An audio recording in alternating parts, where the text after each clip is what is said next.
Okay, let's dive into this really interesting period after World War II in America. On one hand, you have this incredible economic boom, right? Prosperity like never before. Yeah, absolutely. Things felt like they were really looking up for a lot of people. But, and this is the kicker, underneath all that shine, there was still so much inequality, major struggles for basic rights. It's this tension that really defines the affluent society, that phrase Galbraith coined. Right, John Kenneth Galbraith in 58. And what's fascinating about his take is that he was already questioning it back then. He saw the consumer goods, sure, but he was like, is this real affluence? What did he mean by that exactly? Well, he sort of argued that just focusing on making and buying more stuff might actually make inequality worse. Good for private companies, maybe. But what about public services, public good? Hmm. And he even suggested that the very things we wanted were being shaped by the production process itself, like a cycle that wasn't really sustainable or maybe even truly making people better off. Interesting. Okay, so for this deep dive, we're drawing on chapter 26 of the American Yop, which is also called the Affluent Society. It gives a great overview. Yeah, it's a solid source for getting a handle on the era. So our mission here is basically to unpack all of the good stuff, the achievements, but also really dig into those tensions, those contradictions. Think of it as getting you up to speed on the complexities of this really key time. In that immediate post-war boom, it really was something else. I mean, living standards genuinely rose for lots of different income levels. And inequality actually dropped. That seems counterintuitive. It did for a time. Hmm. There was this feeling maybe of shared progress, and consumer goods were suddenly everywhere, washing machines, cars, TVs. It totally reshaped daily life and culture. But there's always a but, isn't there? Always. As Galbraith hinted, and as the Yop chapter really highlights, this wealth, this affluence, it wasn't shared equally, and it created its own problems. Exactly. The same engine driving the boom seemed to lock in existing inequalities. So we're talking about poverty that didn't just disappear. Nope. We're talking about women fighting for equal rights, minorities fighting for theirs. Absolutely. And the suburbs growing like crazy while cities started to face real decay. Plus, environmental issues popping up. Big time. And, despite this idea of opportunity for all, discrimination was still deeply, deeply rooted. It's complicated. So how did we get this sort of paradoxical society? The suburbs seem key, right? Totally key. And it wasn't just people deciding to move out. Government policy played a huge role. You got to go back to the New Deal, actually. Like the HOLC, the Homeowners Loan Corporation. Precisely. Hmm. Set up during the Depression initially to stop foreclosures. But they did something really important. They introduced the amortized mortgage. Okay, break that down. What's an amortized mortgage? So instead of those old short-term loans where you had this massive payment at the end, which was super risky, Right. the amortized mortgage lets you pay it off gradually over like 15 years, with regular payments covering both the loan amount and the interest. Much more manageable. Ah, okay. That makes sense. Made owning a home seem possible for more people. Exactly. And then you have the FHA, the Federal Housing Administration, another New Deal thing. They didn't give loans directly, but they insured them. Which made banks more willing to lend. You got it. Less risk for the banks meant they could offer lower interest rates and longer terms, maybe even 30 years. Again, making homeownership more accessible. And then World War II happens, which paradoxically fires up the economy. Massively. All that government spending basically ended the Depression and created this economic momentum that just kept going after the war. And the government kept spending, right? Like with the GI Bill? Oh, the GI Bill of 1944 was a game changer. Low-interest home loans for veterans, money for college or starting a business, unemployment help. It directly pumped up demand for housing. Created a whole generation of homeowners, really. Which brings us to Levittown. You can't talk suburbs without Levittown. The prototype, absolutely. William Levitt, starting out on Long Island in 46, he basically applied mass production techniques to house building. Like an assembly line for houses? Kinda, yeah. Buy huge plots of land, divide them up, standardized design, specialized crews for each step. Boom, boom, boom. Lots of affordable houses fast. And people flocked there. The numbers are wild. The suburban population jumps from like under 20% in 1940 to over 30% by 1960. Homeownership rates, 44% up to nearly 62% in that same time. Huge shift. And that shift had ripple effects, didn't it? Oh, yeah. All those new houses needed filling. Huge demand for appliances, furniture, Cars. definitely cars. Essential for the suburban lifestyle. And people had put off buying big-ticket items during the Depression and the war. Now they could. And new ways to pay for it all emerged too. Yep. Installment plans became common again. And then, around 1950, you see the first general-purpose credit cards pop up. Diners Club, initially. So easier to buy things, even if you didn't have the cash up front. Right. And ownership of things like washing machines, fridges, TVs just exploded. TV went from like 12% of homes to nearly 90% in just 10 years, the 1950s. Wow. And car ownership climbed steeply, too. More cars meant way more gasoline being used. It really paints this picture, doesn't it? Like, if you were a white guy with a college degree, a good job, and a house in the suburbs felt almost guaranteed. That was the image, certainly. The American dream packaged and sold. But as the YOP chapter makes clear, that dream wasn't accessible to everyone. That upward path had roadblocks. Major roadblocks. Yeah. Racial discrimination, gender bias, economic inequality didn't just vanish. They were baked into the system. Let's talk about housing specifically. How are minorities excluded? Well, it was systematic. Look at the HOLC's own appraisal methods back in the 30s. They literally rated neighborhoods based on race. Seriously? Dead serious. The presence of black families, even quote-unquote high-achieving ones, was seen as lowering property values. It's right there in their documents. And that led to redlining. Directly. HOLC created these maps, color-coded neighborhoods by perceived lending risk. Guess which neighborhoods got the lowest grade? D, outlined in red. Minority neighborhoods. Exactly. And banks use those maps to deny loans or just make them way harder to get in those areas. Not just mortgages, either impacted all kinds of credit and investment. And this wasn't just some old practice from the Depression. It continued. Oh, absolutely.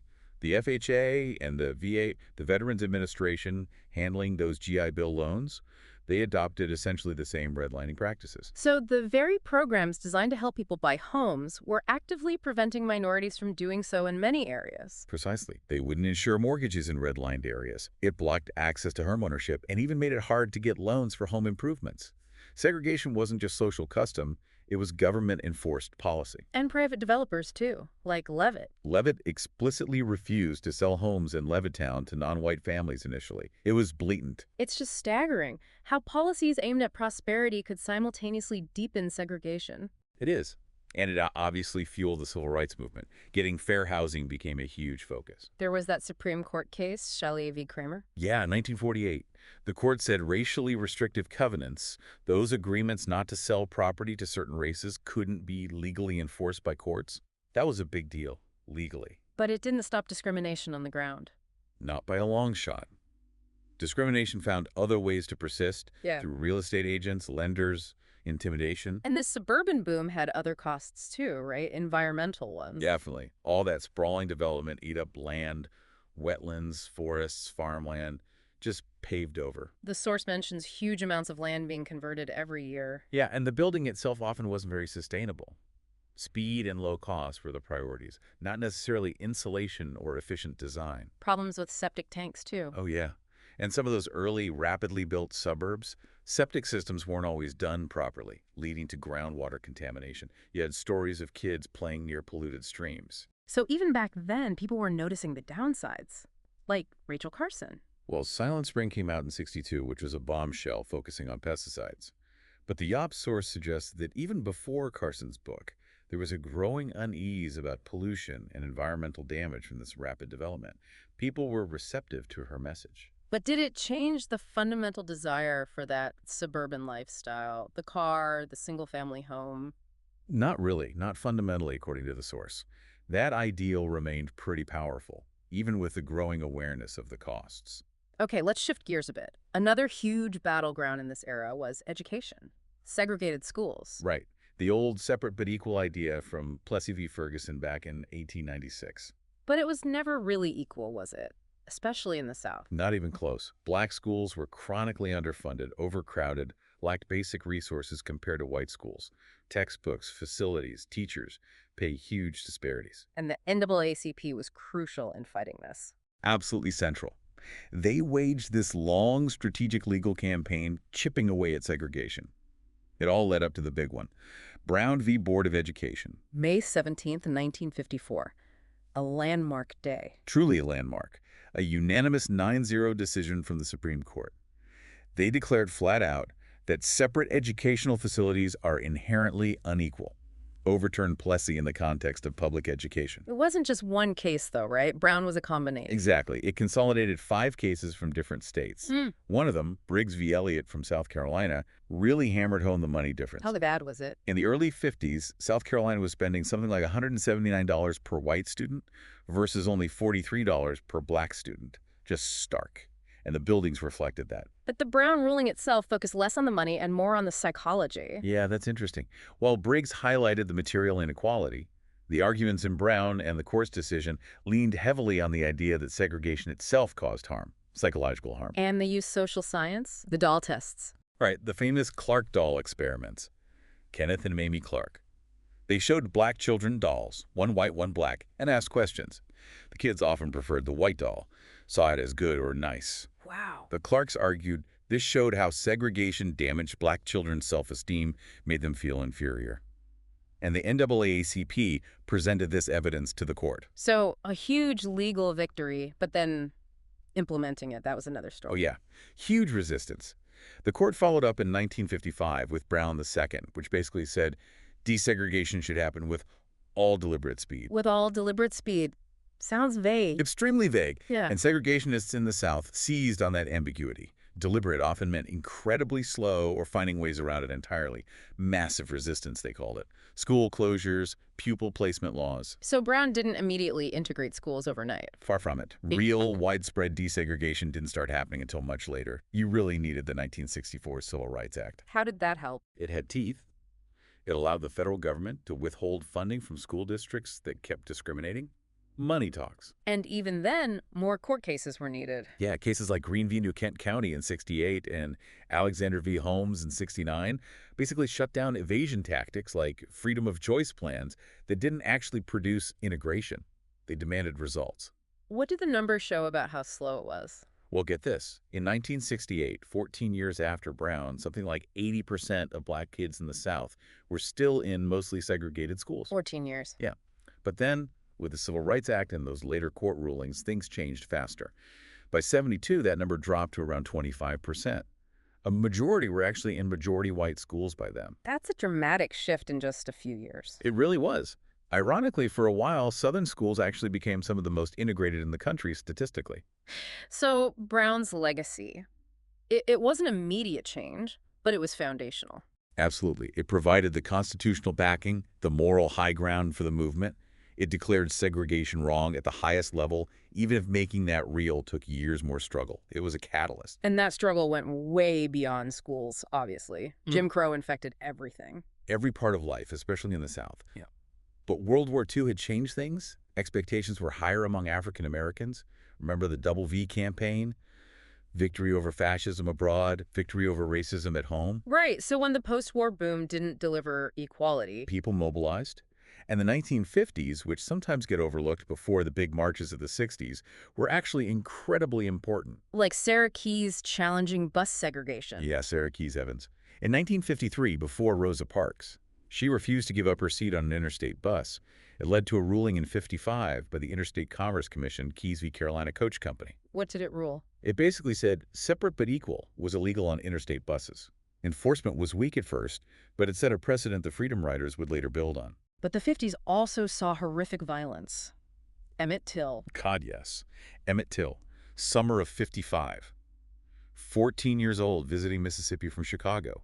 Lynched for supposedly whistling at a white woman And his killers were acquitted. by an all-white jury. And then they later boasted about killing him in a magazine interview. It was monstrous. How did that impact the movement? It galvanized people, the sheer brutality, the injustice. Till's mother insisted on an open casket funeral so the world could see what they did to her son. It lit a fire under the movement. And then, just a few months later, December 55, Rosa Parks in Montgomery. Right. Her refusal to give up her seat wasn't necessarily spontaneous. She was an NAACP activist, but it was incredibly courageous, and it sparked the Montgomery bus boycott. Led by a young Martin Luther King Jr. Yeah, the Montgomery Improvement Association chose him to lead. The boycott lasted over a year, 381 days. Incredible determination and organization. And it worked. It did. The Supreme Court eventually ruled that Montgomery's bus segregation was unconstitutional. It was a huge victory, showed the power of nonviolent mass action, and really launched King onto the national stage. And King and others formed the SCLC. Yep, the Southern Christian Leadership Conference in 1957 to coordinate civil rights work across the South, using churches as a base. Congress also passed the Civil Rights Act in 57. They did, the first one since Reconstruction. It was pretty limited, mainly focused on voting rights and creating a civil rights division in the Justice Department. But symbolically, it was important. Yeah. It showed the federal government was starting to acknowledge the problem. But progress was met with violence. Intense violence, bombings of black churches, homes of leaders like King and Montgomery.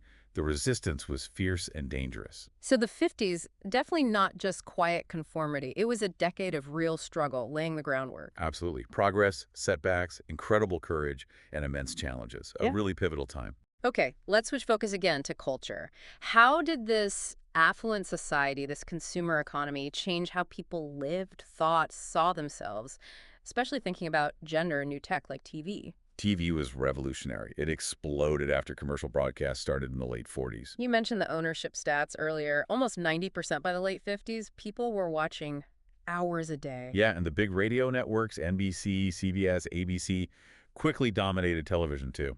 There weren't many channels. So everyone was watching the same thing. Pretty much. Most shows were live, broadcast nationally at the same time. Think I Love Lucy. Huge audiences all sharing that experience. It created a kind of national culture. And advertisers paid for these shows. Yeah. How did that shape the content? Big time. Advertisers wanted shows that reached the biggest possible audience and didn't offend anyone. So you got lots of non-controversial, family-friendly stuff. Like Father Knows Best or Leave It to Beaver? Exactly. Shows that presented this idealized image of the white, middle-class, suburban nuclear family. Dad works, mom stays home and keeps everything perfect. Kids learn gentle life lessons. Very traditional gender roles being beamed into living rooms every night. Totally. And this tied into the whole post-war baby boom phenomenon. Right. Birth rates shot up after years of decline. Yeah, driven partly by the prosperity. People felt they could afford bigger families, bigger houses, plus younger marriages, and just this cultural pressure, this emphasis on family being central. And there was this idea of homemaking becoming professionalized. Sort of, yeah. This cult of professionalism. Yeah. Women were expected to be expert managers of the home, expert child rearers, guided by advice from people like Dr. Spock. Pressure cooker. Definitely. And contradictory pressures, too. Worry about moms working outside the home, but also anxiety about momism, overbearing mothers smothering their kids. Yeah. Couldn't win. But not everyone bought into this perfect conforming picture, right? What about youth culture? Yeah. Beneath the surface, there was restlessness. Anxieties about the Cold War, the bomb, and just a feeling that maybe this comfortable life was a bit bland. Enter rock and roll. Exactly. Rock and roll, Elvis Presley shaking his hips on TV. It was exciting, rebellious. It gave teenagers their own culture, their own music, a way to push boundaries around race and sex, even if implicitly. And then there were the Beats, a more explicit rejection. Much more explicit. Writers like Kerouac and Ginsberg, they were totally disillusioned with capitalism, consumerism, conformity. They celebrated spontaneity, spirituality, travel, rejected the whole 9-to-5 suburban ideal. A real counterculture simmering. Definitely. And we should also mention the early gay rights movement starting to form, very quietly. Like the Mattachine Society. And our Daughters of Bilitis for lesbians. This was happening in the 50s, but they had to operate largely in secret. Homosexuality was heavily stigmatized, even criminalized. These groups provided crucial community and support in a hostile world. So that image of 1950s consensus, it was always more complicated. There was dissent, rebellion, people pushing back in different ways. For sure. Even if sometimes that dissent got co-opted by advertisers or had to stay hidden, it was definitely there. The consensus wasn't total. Okay, final area. Politics and ideology. How did all this prosperity shape the political landscape? Well, after the Depression and the war, there was definitely a renewed faith in capitalism, or at least a certain version of it, and a rise in cultural conservatism and religious observance, too. So free markets became popular again. Yeah, groups like the National Association of Manufacturers pushed hard, promoting free enterprise, and you saw the emergence of dedicated libertarian groups. Like Hayek's Mont Pelerin Society. Right, founded in 47. Yeah.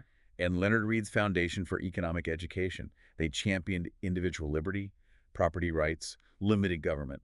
Thinkers like Ludwig von Mises, Milton Friedman were associated with this. And Ayn Rand's novels became popular then, too. Hugely popular, especially Atlas Shrugged in 57. Her ideas about radical individualism resonated with a lot of people. particularly maybe in those new suburban communities. And you mentioned a link between this libertarianism and evangelical religion. Yeah, it's an interesting convergence. Some historians argue that in the new suburbs, without established social structures, evangelical churches filled a void.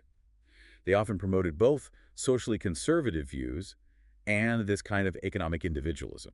It helped shape a new conservative base. But the Republican Party itself was divided back then. Oh, yeah. Big split between conservatives like Senator Robert Taft, Mr. Republican, who wanted to roll back the New Deal. And the moderates. Right. Figures like Thomas Dewey, Nelson Rockefeller, they were more internationalist in foreign policy and more willing to accept, even expand, some government programs, often called the Eastern Establishment. And Eisenhower navigated between these. That was his whole brand, the middle way. He was recruited partly because the moderates feared Taft was too conservative to win a general election. Ike himself worried about the dinosaur wing of the party. Did he believe in the New Deal? He believed some parts of it were necessary. He famously said any party trying to abolish Social Security would disappear. He saw those programs as essential safety nets, partly to prevent the appeal of communism. He won big in '52. Republicans took Congress. But he still had trouble governing. He did. He often got blocked by a coalition of conservative Republicans and liberal Democrats. His attempt at a national health care plan in '54, for instance, failed partly because of opposition from within his own party as well as from Democrats. And foreign policy under Ike, massive retaliation. That was the doctrine, yeah. Relying on the threat of nuclear weapons rather than large conventional forces. Generally trying to avoid direct U.S. military interventions, instead supporting anti-communist allies, sometimes covertly. So Eisenhower's moderation was popular, but the party was moving rightward underneath him. It seems that way. His successors would face that growing conservative energy head-on. Figures like Barry Goldwater were on the rise. The political consensus of the affluent society, like the cultural one, was maybe more fragile than it looked. Which brings us right back to where we started, that core paradox. Exactly. A time of incredible promise, incredible growth, real improvements for many. But also deep contradictions, glaring inequalities, and simmering dissent just below the surface. That idea of a unified consensus really starts to break down when you look closely. It was constantly being challenged, undermined by discrimination, by cultural shifts, by political divides. So the question we want to leave you with is this. How do the echoes of this affluent society, its economic patterns, its suburbs, its inequalities, its cultural battles, how do they still resonate today? Think about the connections. The debates over inequality, racial justice, the role of government, suburban sprawl, consumer culture.